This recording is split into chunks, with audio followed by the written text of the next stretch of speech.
할렐루야. 우리 옆 사람과 인사하실까요? 예수 안에서 사랑합니다.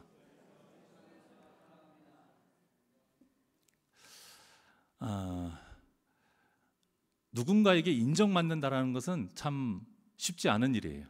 어려운 일입니다. 그런데 중요한 일이에요. 특히 가족에게 인정받기가 쉽지 않잖아요. 내 부모에게, 내 자녀에게, 또 내 남편이나 아내에게. 제가 어느 날 이런 생각이 좀 바뀐 게 있었어요. 늙음막 나이가 들어서 황혼에 이를 때까지도 서로 사랑한다라는 말을 하는 부부가 참 보기 좋다. 나도 그렇게 살고 싶다. 물론 저도 그런 마음으로 살고 있지만 그보다 더 좋은 모습이 있을까라고 생각을 했다가 그 생각이 약간 깨진 것이, 나이가 지극히 드셨던 70이 넘은 어떤 분이 저에게 자기 남편을, 어떤 권사님이셨는데 자기 남편을 소개할 때에 이렇게 소개를 해요. 제가 참 존경하는 사람이에요. 이렇게 말을 하는 겁니다. 그런데 제가 그 말에 너무 가슴이 쿵 울리는 거예요. 나는 그런 인정을 받고 있을까? 내 아내에게? 누군가가 나에 대해서 설명을 하고 소개를 할 때에 존경한다, 이 말이 너무나도 귀한 말이더라고요.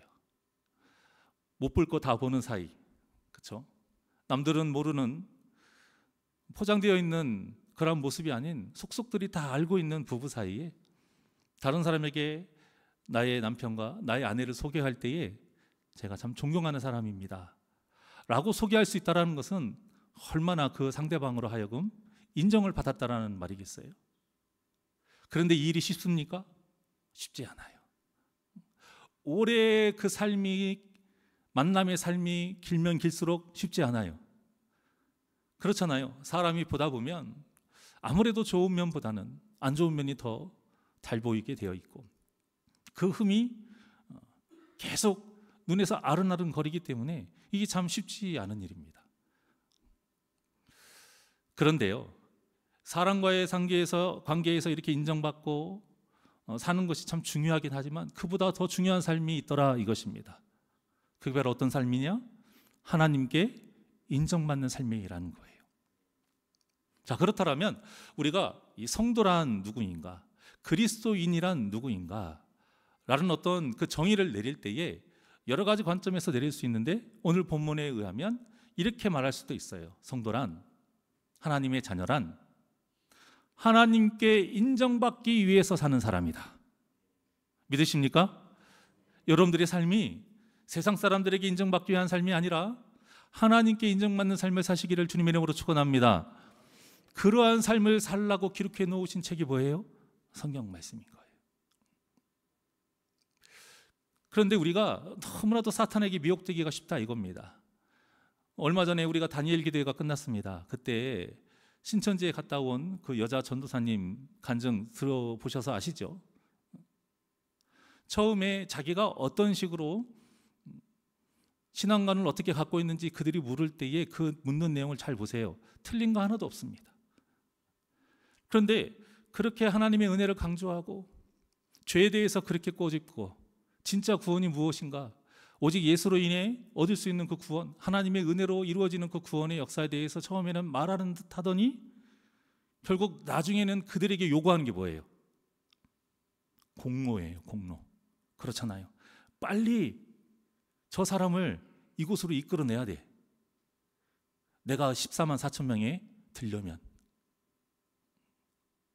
결국 따지고 보면 거의 무슨 다단계나 영업하듯이 지금 그렇게 신천지가 이루어지고 있어요. 처음에는 하나님의 은혜를 강조하나 나중에는 뭘 강조해요? 공로를 강조해요. 공로를 강조한다는 것은 하나님께 인정받기 위한 듯 하지만 결국에는 사람한테 인정받기 위한 그런 하나의 속임수예요, 속임수. 우리가 이단에 현혹되지 않으려면 하나님의 말씀의 뜻을 정확하게 알아야 되고, 오직 구원은 하나님의 은혜로 이루어지는 것이다. 그 은혜를 입은 자답게 우리가 말씀대로 사는 것이 당연하기에 말씀대로 살고자 몸부림치면서 사는 것이지, 이단은 그것을 순서를 바꿔버려요. 처음에는 그런 것 같이 이야기하다가 결국에는 순서를 바꿔버려요. 왜 안 나와? 왜 안 내놔? 왜 안 데리고 와? 그러기 위해서 거짓말을 하는 것이 당연하고, 속이고 무너뜨리고 하는 것에 대한 어떠한 양심의 가책도 없어요. 세상 사람보다도 못한 그런 삶을 살고 있지 않습니까? 그런데 그들은 뭐라고 생각해요? 이것은 믿는 자들이 당하는 고난이다, 이렇게 말을 해요. 물론 우리가 세상의 눈치를 보면서 사는 것은 아니지만, 세상이 가지고 있는 그러한 선과 의도, 하나님이 주신 일반 은총 중에 하나예요. 하나님께서 허락하신 의와 선안의 그 테두리 안에서 우리에게 비난의 손가락을 준다라는 것은 들어야 되는 거예요. 그러한 선한 인정도 받지 못하는 삶을 사는 것이 이단의 세력이고, 또 오늘날의 정통교회 중에서도 잘못된 신앙의 길을 걸어가는 교회와 교인의 삶입니다. 결국 우리가 정말로 하나님께 인정을 받는다라면 어떠한 일이 벌어지느냐? 잘못된 시선으로 우리를 바라볼 때 조롱하는 거 말고요, 그들이 바르게 된 그 시선에서 우리를 바라볼 때 절대 손가락질할 수 없고 비난할 수 없는 것입니다. 그렇게 해서 만들어진 이름이 뭐예요? 그리스도인 아닙니까? 안디옥 교회에서 안디옥 교인들이 안디옥이라는 그 도시에 우상이 판치고 세상에 온갖 더러운 것들이 판치는 그 도시에 유독 안디옥 교회에 다니는 사람만이 달라요. 그런데 그것이 우리가 사는 거랑 다르고 유별나니까 손가락질하고 에이 저 예수쟁이들 이런 식으로 말을 하는 것이지, 그들이 절대 악하다거나 잘못돼서 손가락질하는 건 아니거든요. 그런데 이들이 변하질 않아요. 돈이 있는데 못 사 먹어도 그들의 그 거룩함을 잃지 않아요. 몸이 건강한데도 일을 못 잡는 그런 삶을 살아도 그들이 그 거룩함을 잃지를 않아요. 그래서 안디옥 사람들이 묻잖아요. 너는 어떻게 그렇게 살아갈 수가 있느냐? 그런데 그들의 대답이 다 똑같았어요. 하나였어요. 그게 무엇이었습니까? 예수 그리스도였어요. 그러다 보니 안디옥 사람들이 예수님을 따라 살아가는 삶이다라는 예수쟁이의 뜻으로 만들어진 이름이 그리스도인입니다. 즉 그들은 무엇이냐? 하나님께 인정받는 삶을 살기 위해서 말씀대로 살아간 사람들이, 그러다 보면 세상 사람들도 인정해요. 그것을 히브리서에서 뭐라고 말을 하느냐? 세상이 감당 못하는 사람이라고 하는 거예요. 세상이 감당 못하는 사람이 그저 힘으로 누르는 것 아닙니다. 돈을 많이 벌어서 그걸로 누르는 것 아니에요. 권세를 가져서 누르는 것 아닙니다. 그건 세상 사람들이 누르는 방식이에요. 하나님의 사람이 세상을 누르는 방식은 그런 것이 아니에요. 철저하게 예수님다운 모습을 이 땅에서 보여줄 때에 그들이 굴복할 수밖에 없고 인정할 수밖에 없는 삶이 바로 세상에 감당하지 못하는 믿음의 삶인 것입니다. 사랑하는 새날교회 성도 여러분, 우리가 지금 열왕기서를 계속 은혜를 나누고 있을 때에 이 왕들이 둘로 나뉘잖아요. 하나님께 인정받는 사람이냐, 하나님께 인정받지 못한 사람이냐. 그런데 세상의 기준으로 보게 되면요, 하나님께 인정받지 못했던 그 왕들이 더 세상의 기준으로는 높임받고 잘했다라고 인정받는 왕이 많다라는 거예요. 현실 속의 삶에 이 믿는 자들의 괴리가 또 고난이 거기에서 오는 것 아닙니까? 하나님께 인정받는 삶이 세상에서도 다 인정받고 다 세상에서도 잘 되고 고난도 사라지고 이렇게 되면 얼마나 좋겠어요. 그런데 성경을 보니 하나님의 뜻대로 살다 보면 더 고난이 있고 세상 사람들은 굳이 당하지도 않을 그 시련과 문제를 겪게 된다라고도 말씀하고 있잖아요. 이러한 괴리 속에서 우리가 믿음을 지킬 수 있는 것은 오직 말씀뿐이라는 것입니다. 오직 기도뿐이라는 거예요. 이 말씀과 기도의 삶을 여러분들이 충실히 이어나갈 때에 우리를 도우시는 성령님께서 반드시 우리를 도와주시고 승리의 길로 인도할 줄 믿습니다. 우리가 그 믿음으로 나아가자 이거예요. 그런데 그러한 삶이 쉽느냐? 쉽지 않아요. 무엇을 통해 알 수 있느냐? 열왕기서를 통해서 알 수가 있어요. 북이스라엘과 남유다가 나눠졌는데요, 북이스라엘은 선한 왕이라고 인정받는 사람이 단 한 명도 없어요. 남유다에는요 2개로 나눠지거든요. 3대 선한 왕, 8대 선한 왕, 이렇게 나뉘어요. 자, 3대 선한 왕은 여호사밧, 히스기야, 또 요시야. 그리고 이제 거기에 5명이 더하기가 돼서 이제 8대 선한 왕으로 오늘 본문에 나오는 아사왕, 또 요아스, 아미샤, 우시야, 요담, 이렇게 돼요. 얼마나 적습니까, 여러분? 우리가 이 믿음의 선한 싸움을 살아간다는 게 정말 쉽지 않은 일이에요. 자, 그래서 우리가 잘 생각해 봐야 돼요. 우리가 힘을 키우고 하나님의 그 자녀답게 살아가기 위해서 훈련하는 때가 어디입니까? 예배 시간이고 그 장소가 교회인 거예요. 그런데 일주일에 딱 한 번의 예배를 가지고 우리가 이 세상에서 그 믿음의 선한 싸움에서 당당히 승리할 수 있겠느냐? 할 수 없다는 거예요. 주일 오전, 주일 오후, 5일간의 새벽 예배, 오늘과 같은 수요 예배, 금요 성령 집회, 이렇게 10번에 가까운 이 예배를 우리가 왜 드립니까? 믿음의 선한 싸움을 제대로 싸우고 승리한다는 이 길이 쉽지 않기 때문인 거예요.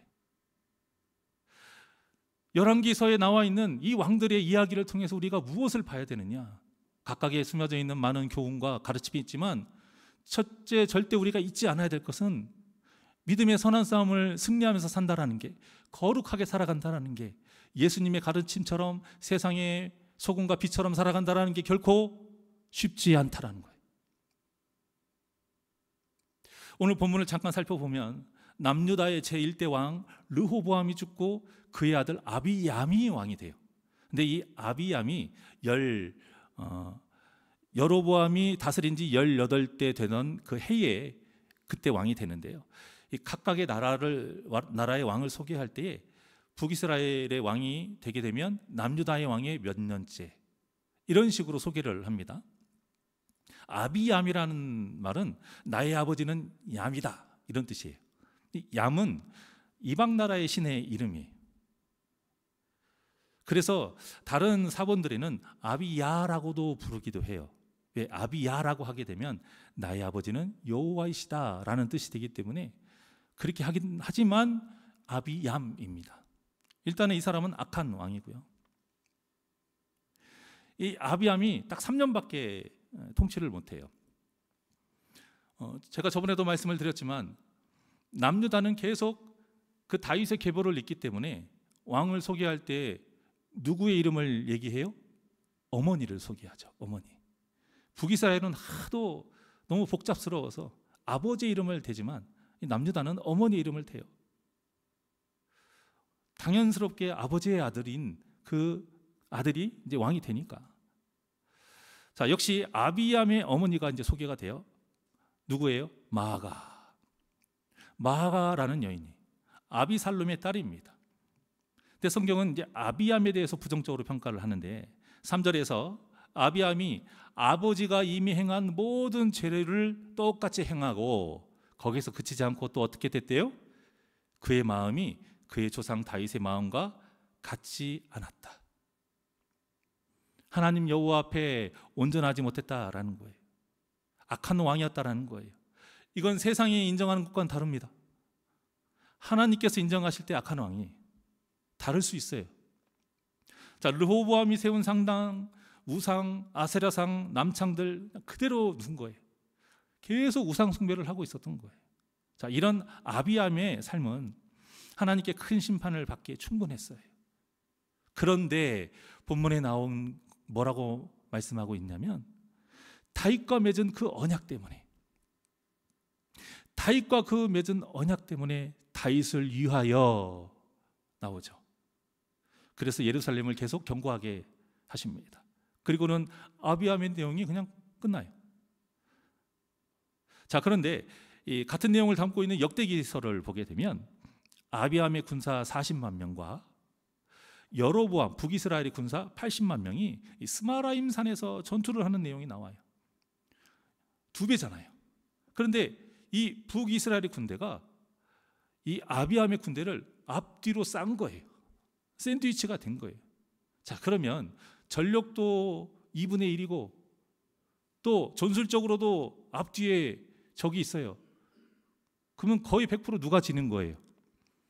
남유다 아비암이 져야 돼요. 그런데 하나님의 도우심 가운데요, 승리를 합니다. 엄청난 승리인 것이죠. 자, 이런 상황 속에서 오늘 본문이 계속 이어지는데요. 자, 그런데 이 내용이 열왕기서에는 빠져 있어요.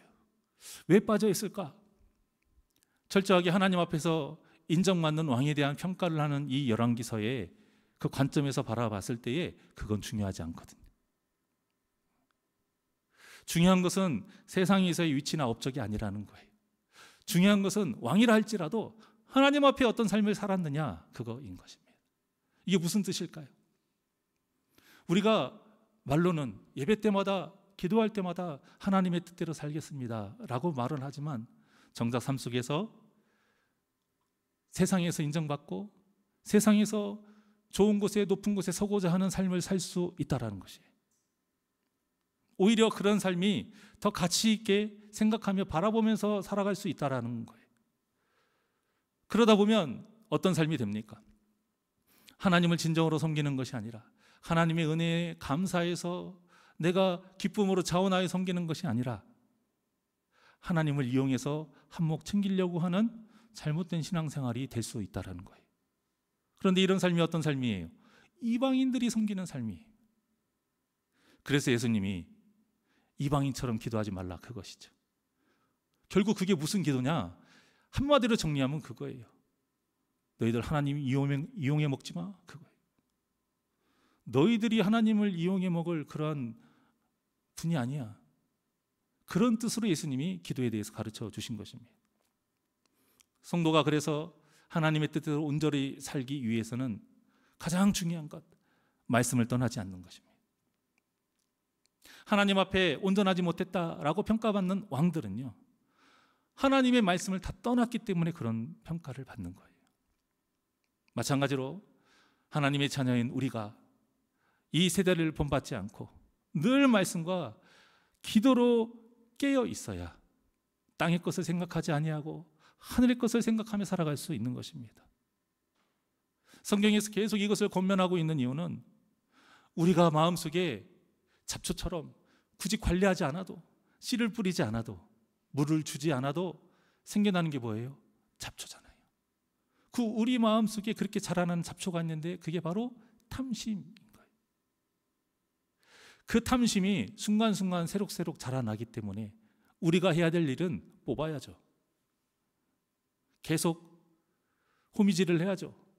그게 무엇이냐? 말씀과 기도의 삶인 것입니다. 이런 우리의 연약함을 바로 아시고 늘 겸손하게 말씀을 무기 삼아 기도하며 죄를 이기는 진정한 십자가의 군사로 살아가시기를 주님의 이름으로 축원합니다. 아비암이 3년이라는 짧은 통치를 마치고 이제 죽게 돼요. 그리고 나서 아비암의 아들 아사가 왕이 돼요. 자, 그런데 아사가 남유다 왕 중에서 41년이라는 가장 오랜 기간 동안 통치를 합니다. 그런데 재미있는 사실은 아사의 어머니의 이름이요, 누구예요? 누구하고 똑같아요? 아비암의 어머니하고 이름이 똑같아요. 왜 그랬을까? 여러 가지 이유가 있는데요. 가장 설득력 있는 이유로 2가지를 댑니다. 첫째, 어머니가 일찍 죽었다. 그래서 둘째, 이 태후라고 하잖아요. 할머니지만 이 마아가의 영향력이 엄청났다라는 거예요. 그 중국의 서태후 같이, 측촌무 같이 그렇게 영향력이 엄청났다라는 거예요. 그리고 이 어머니라는 단어는 할머니, 또 증조 할머니, 이때도 또 같이 써요. 자, 그러니까 이게 무슨 말이냐? 당시의 남유다는요, 가장 큰 영향력을 끼친 사람이 누구다? 마아가라는 여인이에요. 그리고 이 마아가라는 여인의 그 영향력 안에서 큰 사람이 누구냐? 아사인 거예요. 그런데 아사가 어떻게 인정을 받습니까? 다윗과 같이 여호와 보시기에 정직하게 행했다라고 말씀하고 있습니다. 선한 왕이라고 지금 인정을 받는 거예요. 이거 엄청난 거 아니겠습니까? 사람은 사회적인 동물이라고 하잖아요. 이게 무슨 말이에요? 사람은 환경의 영향을 받을 수밖에 없다라는 거예요. 콩 심은데 콩 나고 팥 심은데 팥 난다. 자, 그런데 이것을 깨트리는 말씀이 어디에 나와 있느냐? 성경에 나와 있어요. 아무리 약한 환경이라 할지라도 하나님께서 역사하시면, 하나님께서 붙드시면 악한 곳에서 선한 복음의 뿌리가 내리고 열매가 맺는 걸 믿으시기를 바랍니다. 폭력적인 아버지, 술주정뱅이, 도박에 미쳐 살아서 어머니를 그렇게 팼던 아버지 밑에 살았던 남자가 있었어요. 또 A라는 남자가 있었고, 또 똑같은 환경에 살았던 B라는 남자가 있었어요. 20년이 지나고 그 사건을 취재했던 그 기자가 20년 뒤에 그 사람 아들 A와 그 B, 각각의 거의 비슷한 환경에서 살았던 A와 B라는 사람의 인생을 다시 찾아봤습니다. 인터뷰를 합니다. 그런데 A라는 사람은 아버지하고 똑같이 술에 빠져 있고 도박에 빠져 있고 아내를 때려요. 그런데 B라는 사람을 갔더니 전혀 술은 입에도 안 돼요.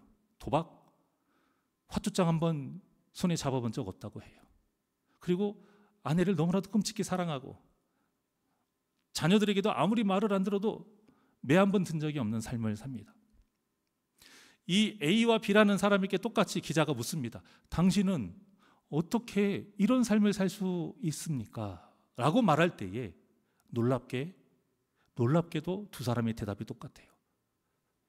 기자 양반아, 당신도 나 같은 아버지 밑에서 살아봐. 이게 무슨 말일까요?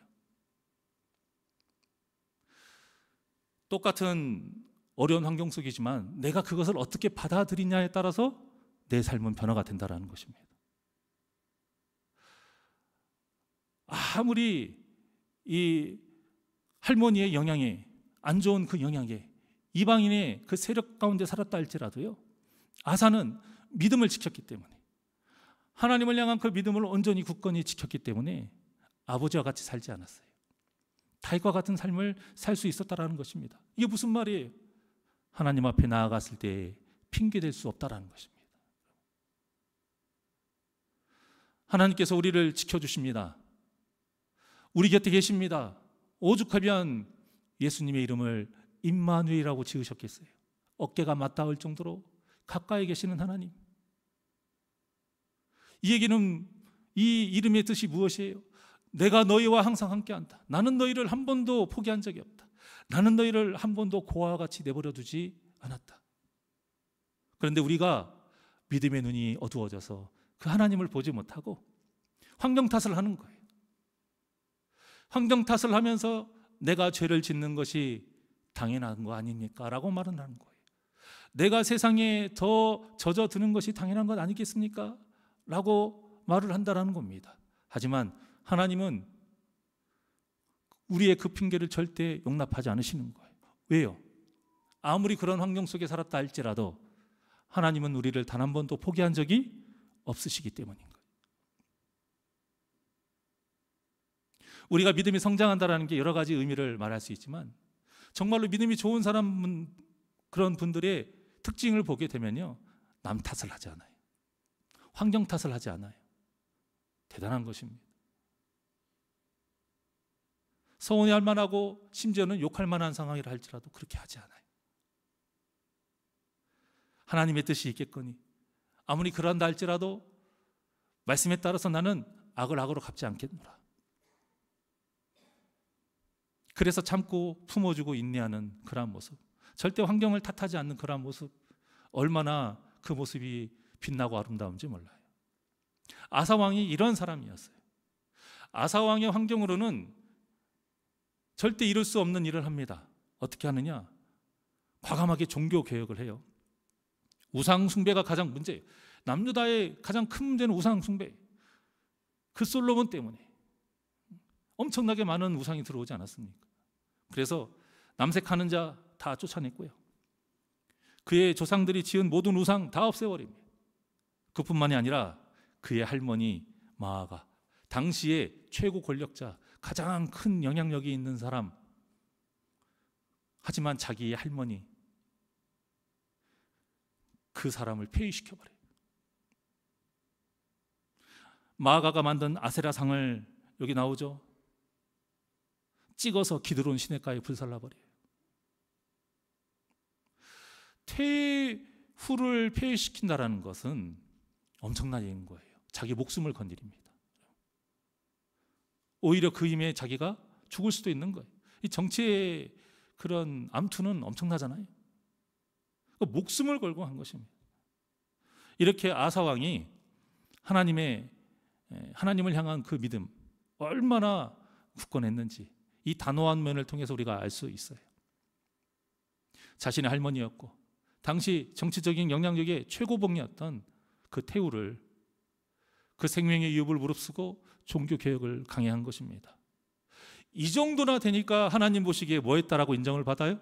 정직했노라, 정직했다라고 평가를 받아요. 사랑하는 여러분, 하나님께 인정받는 게 이렇게 쉽지가 않습니다. 이러한 단호함이 있지 않으면 인정받는 게 쉽지 않습니다. 또 선한 왕이 3명, 8명 이렇게 있다라는 것은 결국 또 무엇이냐? 한 번은 우리가 이렇게 단호할 수 있고 한 번은 뜨거울 수 있지만 이 뜨거움과 단호함이, 이 정직함이 그 오랜 시간 끝까지 간다라는 것이 또한 쉽지 않다라는 것을 보여주고 있어요. 악하다라고 하는 왕들의 평가를 보면은요, 처음부터 끝까지 악한 왕만 있는 것은 아니에요. 처음에는 선했다가 나중에 악하게 돼서 악한 왕이라 평가받는 사람도 많아요. 그러니까 우리 기준에서 할 수 있을 만한 말씀을 지키는 것, 이것을 순종했다라는 것, 자랑거리가 아니라는 것입니다. 내 삶에 직접적인 위험이 있는 환경이라 할지라도, 내가 감당하기 힘든 환경이라 할지라도, 내가 순종하기 너무나도 어려운 일이라 할지라도 그것을 내 목숨을 걸고 내가 손해볼 것을 감수하고 순종할 때야, 그 정도나 돼야 비로소 하나님께 인정받을 수 있다라는 거예요. 우리는 글로 몇 자 읽으니까 아, 그렇구나, 그래야지, 이렇게 해야 하나님께 인정받지 라고 쉽게 생각할 수 있지만 이 과정이 결코 쉽지 않은 것입니다. 너무나도 험난해요. 그러니 하나님 앞에 바로 서는 삶이 얼마나 어려운 삶이겠습니까? 그저 예배 한두 번 한 번도 안 빠지고 헌금 잘 내는 것, 이것만으로는 안 되는 삶인 거예요. 그래서 우리가 아사왕과 같은 믿음의 사람들의 삶을 보면 또 공통점이 있는데 그것이 무엇이냐? 겸손함입니다. 겸손함. 절대 자기의 자랑을 하지 않아요. 하나님을 향한 그 순종과 헌신이 아무리 해도 모자르다고 말을 합니다. 그래서 다른 사람의 그 믿음의 모습을 내 기준으로 평가하지 않는 거예요. 비판하지 않는 겁니다. 판단하지 않는 거예요. 왜? 그 사람에 대한 판단과 인정은 누가 해주시는 것이니까요? 하나님이 하시는 것이니까. 내가 그 사람이 믿음이 좋다 안 좋다? 내 기준으로 나보다 예배를 많이 빠지니까, 나보다 성경을 잘 모르니까, 나보다 직분이 낮으니까, 신앙생활이 얼마 안 되니까, 이런 걸로 할 수 없다라는 거예요. 그런데 겸손해지기가 너무나도 힘듭니다. 왜냐? 사람은 누구나 인정받고 칭찬받기를 바라는 그 마음이 있기 때문에. 그 마음 자체가 나쁜 건 아닙니다.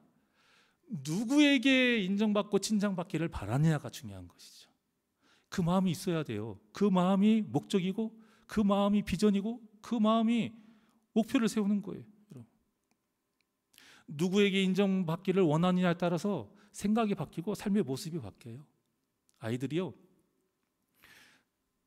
혼자 있을 때에는 엄마 아빠가 금이야 오기야 막 키우니까 그냥 지 맘대로 살아요. 그런데 얘가 동생이 태어났네. 부모님의 사랑이 온통 걔한테만 가요. 그때 그 아동 심리학자 얘기를 들어보니까요, 영악한 아이가 있대요. 진짜 영악한 아이는 나이에 상관없이 그 영악한 아이는 내가 살 길을 찾아야겠구나, 그 생각에 부모님한테 인정받으려고 부모님이 좋아하시는 것을 그때부터 막 하기 시작한대. 때도 안 부리고. 지금까지 자기가 살아오면서 아이고 잘했다 이렇게 인정받고 칭찬받은 것들을 잘 생각해내서 그걸 막 하고 산대요. 아이도 이래요, 여러분. 누군가에게 인정받고 싶느냐에 따라서 이렇게 모든 생각과 가치관과 행동이 달라지는 것입니다. 우리도 인정받고자 믿음 생활을 해야 됩니다. 누구에게요? 하나님께요. 자, 그런데 사탄이 가만두질 않죠. 알지만, 그것이 당연하지만, 그것이 진리이지만 실제 삶 속에서 사람에게 인정받고자 하는 마음을 더 사탄이 부채질한다는 거예요. 우리는 당연한 거죠. 누군가가 조그만 것이라도 했을 때에 그게 너무 귀해서 진짜 우리는 진심으로 말하잖아요. 아유, 쓰레기 하나 줍는 것도 나는 보지 못했던 걸 어떻게 우리 권사님은 그걸 또 보시고 또 주우시네요. 뭐 하나 고치고 시간 쪼개서 와서, 생각나서 바쁜 시간 쪼개서 와서 남들 보든 안 보든 와가지고 치우고 뭐 만지고 준비를 하고 하는 것들, 우리가 알게 됐을 때는 너무 귀하니까, 나도 못하는 걸, 나는 바쁘다는 핑계로 하지도 못하는 걸 하니까, 그래서 너무 정말 애쓰십니다. 하나님이 기뻐하실 거예요.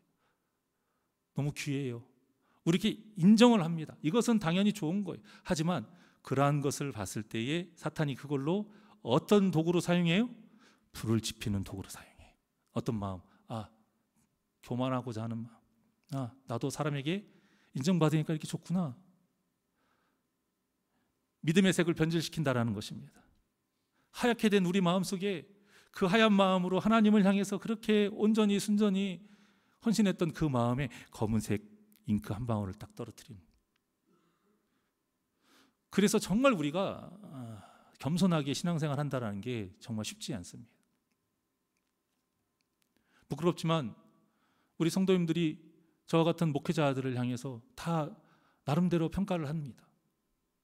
그런데 그분들이 존경하고 잘 모르는 분들 말고요, 유명하신 분들 말고, 내가 정말 겪고 직접적으로 만났던 그런 분들을, 존경하는 분들의 그 목회자들의 삶의 공통점을 보면 겸손하신 분들이더라고요.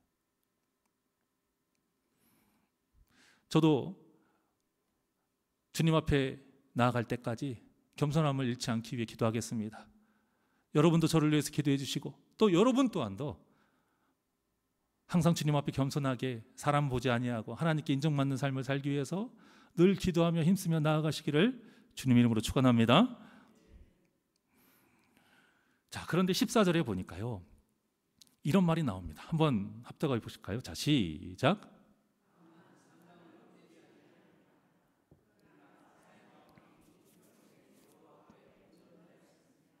네, 여기에 보게 되면 산당은 없애지 아니하니라, 이제 이 말씀만 들어보게 되면 일부러 안 한 것처럼 보여요. 그런데 대부분 성경학자들은 못했다라고 해석을 합니다. 여러 가지 이유가 있겠지만 현실적인 한계가 분명히 있어요. 그래서 여기까지는 아사가 하지 못했던 거예요. 그러나 아사의 마음이 일평생 여호와 앞에 온전하였으며 라고 인정을 받습니다.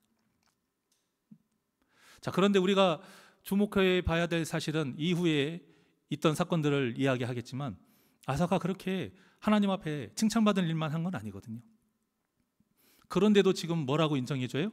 일평생 여호와 앞에 온전하였다. 그 사람이 실수할 수 있어요. 우리는 다 연약하게 죄 지을 수 있어요. 우리가 다윗처럼 권력을 이용해서 함부로 남의 여자를 빼앗고 임신시키고 죽이고 이런 살인죄까지 합니까? 누가 그런 삶을 삽니까? 그 세상의 법으로 따지면 다윗은 우리보다 더 죄인이. 그런데 하나님은 뭐라고 인정하세요? 하나님의 마음에 합한 자라고 말씀하시잖아요. 우리가 이 세상의 기준을 버려야 됩니다. 철저하게 하나님 앞에 온전히 그냥 나만 바라보고 남을 정죄하지 않도록 정말 우리가 노력하며 살아야 돼요. 아사 왕이 처음에는 잘했어요. 자, 그런데 여러 가지 이제 사건을 통해서 세월이 지나면서 좀 문제가 생깁니다. 여로보암의 아들, 그러니까 북이스라엘의 왕 여로보암의 아들, 이제 여로보암이 죽고 그 아들 나답, 그 나답을 또 바하사가 죽이고 이제 바하사가 왕이 돼요. 이때가 아사가 왕이 된 지 3년이 됩니다. 그러니까 왕이 된 바하사가 저 유다를 먹으려고 하는 것이죠. 그래서 라마에 요새를 건축하고 그 사람들이 유다와 왕래하지 못하게 하려고 한 거예요. 그러니까 아사 왕 입장에서는 이게 큰 문제거든요. 그래서 이 문제를 해결하기 위해서 북이스라엘, 자기 나라가 아닌 북이스라엘하고 동맹을 맺고 있던 아람 왕에게 도움을 청합니다. 왜 그렇게 했냐면 사실 아람은 다윗 시대 때, 다윗이 전쟁했을 때에 이스라엘과 언약을 맺어서 속국이 됐어요. 속국이 됐는데 그래서 다윗에게 공물을 보내는 처지인 나라였어요. 자, 그런데 이스라엘이 북이스라엘과 남유다로 딱 나눠질 때에 세력이 약해진 거 아닙니까? 그래서 북이스라엘과 아람이 이제 새롭게 동맹을 맺은 그러한 평등한 나름의 관계가 됐다, 이렇게 봅니다. 근데 이제 이 아사 왕이 엄청난 재물을 아람에게 보내요. 그러면서 다윗의 진정한 계보를 잇는 나라는 우리다, 이건 거예요.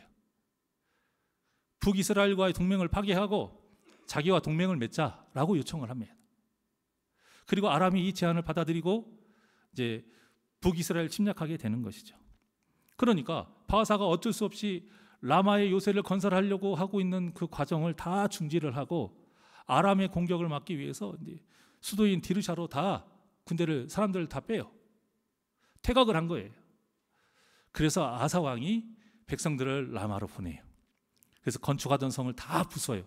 그리고 건축에 사용했던 자재들 있죠, 돌, 목재, 이것을 가지고 와서 게바와 미스바에 요새를 두 곳에 건축을 합니다. 그걸로 일석이조라고 하잖아요. 자, 그런데 열왕기 오늘 본문에서는 여기에 대해서 자세하게 안 나오는데 역대기서에 보게 되면요, 이걸 굉장히 부정적으로 말을 합니다. 그럴 수밖에 없는 것이요, 이 전쟁 전에 구스와의 전쟁이 있는데 여기는 열왕기에는 나와 있지 않아요. 당시 이제 구스와의 전쟁의 세력을 보게 되면 구스가 100만 명, 그리고 병거가 300대. 그런데 이 남유다는요 58만 명이었어요. 절대 숫자적으로 이길 수가 없는 그런 전쟁입니다. 자, 근데 이때에 아사가 하나님께 의지합니다. 하나님께 기도합니다. 하나님께 살려달라고 붙듭니다. 그때에 하나님의 도우심 가운데 손 안 대고 코를 풀어요. 하나님이 이 구스의 세력을 다 어지럽히십니다. 전멸을 시켜버리는 거예요. 구스를 하나님께서 물리쳐 주신 그 경험이 있어요. 자, 그런데 오늘 본문에 이 라마의 성을 건축하는 이 계기가 되는 이 사건이 아사가 거의 늙음아일 때였거든요. 나름대로 좀 시간이 지날 때였어요. 그러니까 이게 무슨 말이냐, 나이가 들면서 점점 자신이 왕의 생활을 하면서 나라를 키우고 관리하다 보니까 자신의 어떤 재력, 외교력, 이런 인간적인 능력을 의지하게 된 거예요. 아, 이렇게 하면 충분히 되겠구나. 그리고 그대로 됐어요. 자기가 원하는 결과도 얻었어요. 하지만 제일 중요한 걸 잃었습니다. 뭘 잃었습니까? 그렇죠, 오늘 본문의 제목처럼 하나님께 인정받는 것을 잃었어요. 사랑하는 여러분, 제일 중요한 것을 잃지 않아야 됩니다. 제일 중요한 것은 너는 내 아들이라, 인정받았던 그 하나님의 그 은혜와 믿음을 잃지 않기를 주님의 이름으로 축원합니다. 우리가 삶을 살아갈 때에 사탄이 우리를 그렇게 넘어뜨리는 방법 중에 잘 먹히는 것 중에 하나가 이거예요. 살아보니 연륜이 생기고 지식이 생기고 나름 힘도 생기고 능력이 생기고 도울 자들도 있다 보니까 굳이 하나님을 의지하지 않아도 내 힘으로 충분히 할 수 있게 되는 이 상황들이 벌어진다 이거예요. 그때가 문제가 생기는 겁니다. 많은 교회들이, 저와 같은 많은 목회자들이 처음에는 하나님 앞에 신실했다가 타락하고 문제가 생기고 분열이 생기는 이유가 결국에는 그거예요. 하나님의 은혜 가운데 흥황하게 되고 하나님의 은혜 가운데 높여지게 되는데, 그 과정 속에서 습득하고 얻게 되는 그 많은 것들을 이제는 내가 관리하고 내가 활용해서 내 힘대로 내 생각대로 움직이려고 하다 보니 교회가 문제가 생기는 거예요. 목회자로서의 타락을 느끼지 못하는 것입니다. 너무나도 두려운 상황인 것이죠. 우리 교회는 절대 그런 일이 없어야 돼요. 저도 그런 일이 없어야 되고, 사랑하는 성도님들, 오늘 본문의 말씀을 통해서 우리가 잊지 말아야 될 건 바로 이것입니다. 아사 왕이 왜 이 상황에서 하나님께 구하지 않았느냐, 그거예요. 역대기에 보면 여기에 대해서 하나님께서 꾸짖습니다. 왜 그렇게 했느냐? 왜 성전에 그것도 있는 그 좋은 것들을 아람 왕에게 갖다 주면서 왜 인간적인 방법으로 했느냐? 왜 나에게 묻지 않았느냐? 선견자 하나니를 보내요. 그런데 아사 왕이 어떻게 했냐면 막 하나니를 꾸중하고요, 감옥에 가둬버립니다. 너무나도 무서운 모습이. 저는 오늘 본문을 묵상하고 연결되어 있는 역대기서를 묵상하면서 하나님께 기도한 것은 그것입니다. 하나님, 저에게 이러한 마음과 이러한 삶의 모습이 없게 해주십시오. 또한 우리 사랑하는 새날개 성도님들 또한도 하나님께서 여러분들을 높여주셔서 아브라함과 같이 처음에는 하나님에 대한 믿음이 요만큼도 없지만 믿음의 조상으로까지 그렇게 도와주시고 세워주셨던 그 삶이 바로 우리의 삶 아닙니까?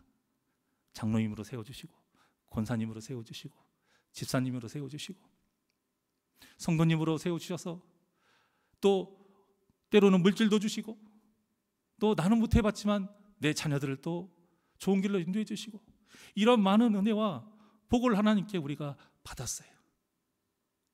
그런데 이제는 그런 것들로 내가 굳이 하나님을 의지하지 않아도 되는 상황이, 그 되는 환경인 것 같을 때에 사탄의 속삭임에 넘어가지 않기 위해서 우리가 이 말씀을 꼭 기억해야 된다는 것입니다. 우리도 모르는 사이에 사탄이 눈에 보입니까? 귀에 들립니까? 그런데 우리의 마음을 조종한다 이거예요. 굳이 그렇게까지 해? 그런데 이것이 너무나도 무서워요. 왜? 내가 원하는 결과가 나와요. 어찌 보면 내가 원했던 것보다 더 많이 나올 수도 있어요. 오늘 본문의 아사왕이 이렇게까지 원했던 건지 여기까지 생각을 못했던 건지는 몰라요. 그런데 어쨌든 두 개의 그 성읍을 지키게 된 거 아닙니까? 요새를. 하나님을 의지하지 않고도 더 좋은 결과를 맺는 이러한 환경이 절대 우리가 복받은 것이 아니라는 것입니다. 우리가 그런 눈에 보이는 것으로 내가 하나님께 은혜 받았다, 나는 하나님께 인정받았다, 나는 하나님께 복받았다 할 수 없다라는 것입니다. 우리가 거기에 속아버리면 진짜 제일 중요한 것을 놓친 것을 깨닫지를 못해요. 무엇입니까? 하나님께 인정받는 것. 내가 좀 손해를 봐도 하나님께 인정받는 삶을 사시길 원합니다. 내가 사람들에게 오해를 좀 받고 내 자녀들이 내가 바라는 대로 좀 살지 못하고 어긋나는 것 같다 할지라도 하나님께 인정받는 거룩한 삶을 사시기를 주님의 이름으로 축원합니다. 절대 잊어서는 안 되는 것, 절대 잃어버리면 안 되는 것, 절대 놓치면 안 되는 것, 바로 하나님께 인정받는 것입니다. 우리가 예배하고 하나님의 말씀을 먹고 우리가 끊임없이 기도하는 이유가 무엇입니까? 하나님께 인정받기 위한 거예요. 내 교회에 몸집 키우기 위해서 하는 것 아닙니다.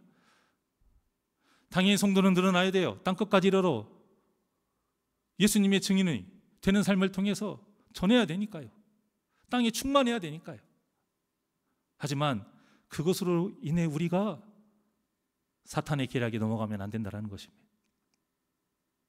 그 모든 것들이 하나님께 인정받기 위해서, 하나님께 칭찬받기 위해서. 그 비유가 뭐예요? 달란트 비유 아닙니까? 착하고 충성된 종아. 우리가 그렇게 인정받기 위해서 사는 것 아니겠습니까? 사랑하는 여러분, 앞으로 계속 열왕기서를 봅니다. 놓치지 마십시오. 하나님께 인정받는 믿음의 삶이 어떤 삶인가? 왕입니다. 부족할 게 뭐가 있습니까? 손가락 한 번으로 사람 죽이는 것 일도 아닙니다. 말 한마디로 세상을 좌지우지할 수 있는 권력에 있는 사람들이 왕입니다. 이러한 왕의 일대기를 통해서 우리에게 말씀하시는 건 그거예요. 우리가 왕처럼 살기를 원하는 마음이 있잖아요. 돈이 아무리 채워져도 부족한 게 돈이래잖아요. 권력도 아무리 올라가도 만족하지 못하는 게 권력이래. 아무리 맛있는 걸 먹어도 더 먹고 싶은 게 음식이래. 사람의 욕심은 끝이 없어요. 이런 가장 좋은 것 무엇이든지 할 수 있는 그 사람들의 이야기를 통해서 우리에게 말씀하시는 거예요. 다 필요 없다. 그것이 목표가 되어서는 안 된다. 세상의 왕, 너희들이 그것이 목표가 되면 안 된다. 무엇이 목표가 되어야 된다? 하나님께 인정받는 것.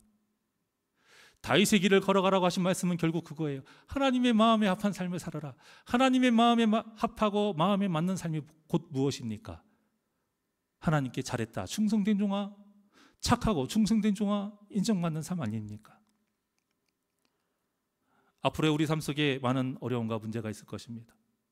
그 고난이 있다 할지라도 내가 어떻게 하면 하나님께 인정받을 수 있는가 늘 기도하며 말씀으로 그 고난과 어려움을 지혜롭게 믿음으로 잘 이겨나가며 하나님께 인정받기를 주님의 이름으로 축원합니다. 또한 반대로 여러분들의 하나님께 주신 은혜가 많으시다라면, 감사할 거리가 너무나도 많으시다라면 거기에만 취해서 아사왕과 같이 나중에 자기 생각대로 하나님을 의지하지 않고 자기 멋대로 하는 그런 삶을 살지 않도록 항상 늘 겸손하게 말씀으로 내 자신을 사도 바울이 말한 것처럼 쳐서 복종시키는 거예요. 날마다 매일 죽노라. 어떻게 죽어요? 말씀과 기도로 죽는 겁니다. 말씀과 기도 외에는 우리가 죽을 수가 없어요. 이러한 말씀과 기도의 삶을 통해서 정말 여러분들 최선을 다해서 이제는 새벽 기도에도 나올 수 있으면 나오시고, 예배도 주일에 오전만, 물론 이 정도 이 시대에 이 시간에 나오시는 분들한테는 적용되지 않는 말씀이지만 혹시라도 방송을 듣는 우리 성도님들이 계시다라면 주일에 오전에 한 번으로 만족하지 마시고 모든 예배, 또 성경 공부, 또 여러분들이 주어진 모든 사명의 일, 그 모든 일을 통해서 하나님께 인정받아 예수님의 비유와 같이 착하고 충성된 종이라 인정받고 이 세상이 감당 못하는 믿음의 사람, 그 삶으로 여러분의 평생 동안 승리하는 역사가 있기를 주님의 이름으로 간절히 축원합니다. 원하고 바라고 기도합니다. 하나님께 찬양드립니다.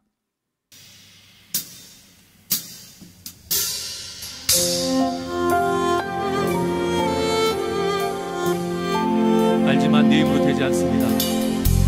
원하지만 내 능력만으로 되지 않아요. 이 마음으로 고백합니다. 이 세상을 사랑하는, 이 세상을 살아가는 동안에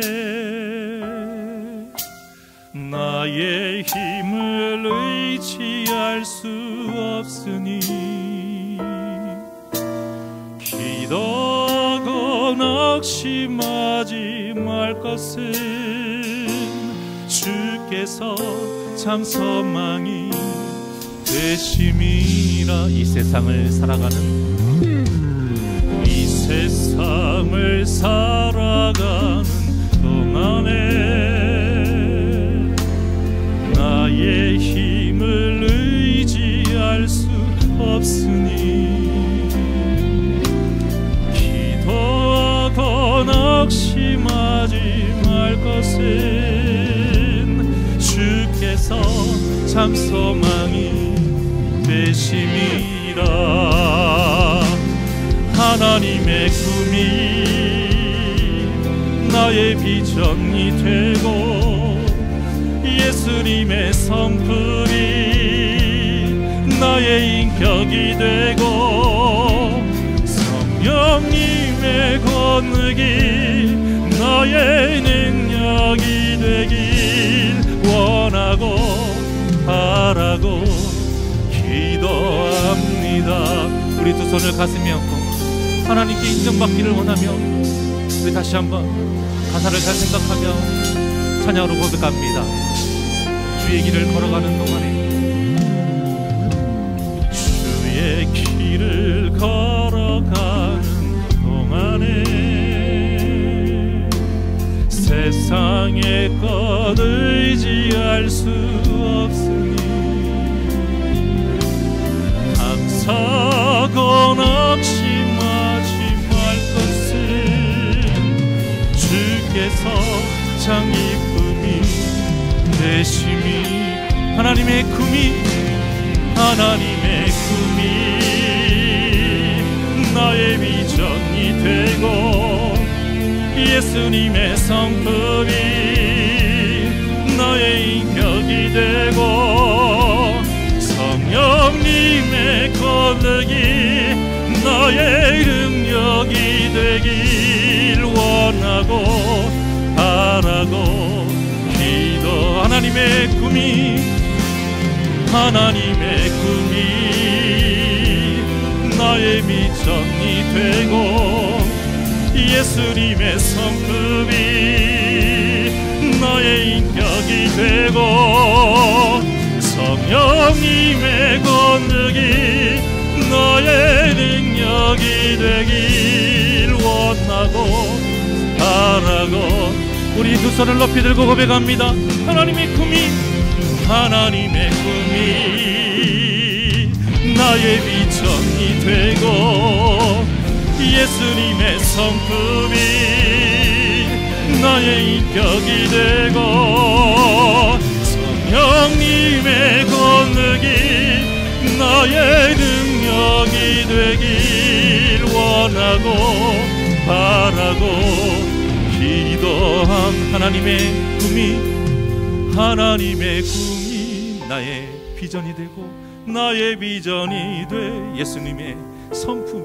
예수님의 성품 나의 인격이 되고 나의 인격이 되고 성령님의 권능이 나의 능력이 되길 원하고 바라고 기도합니다.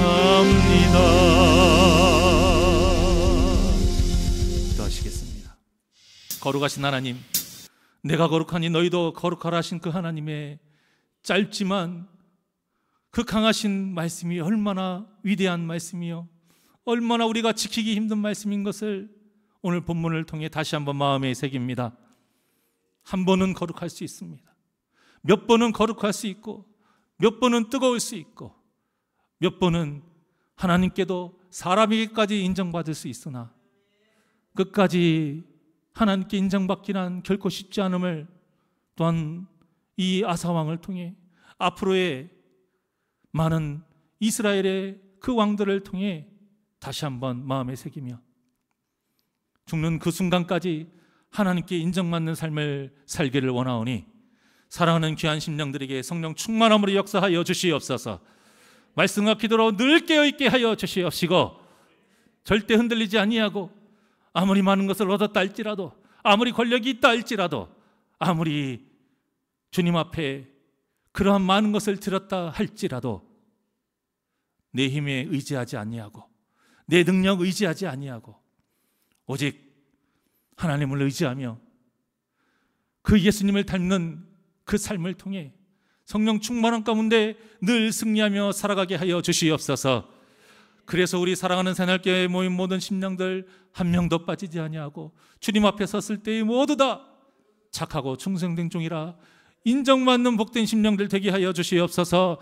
감사하며 예수님의 이름으로 기도하옵나이다. 아멘.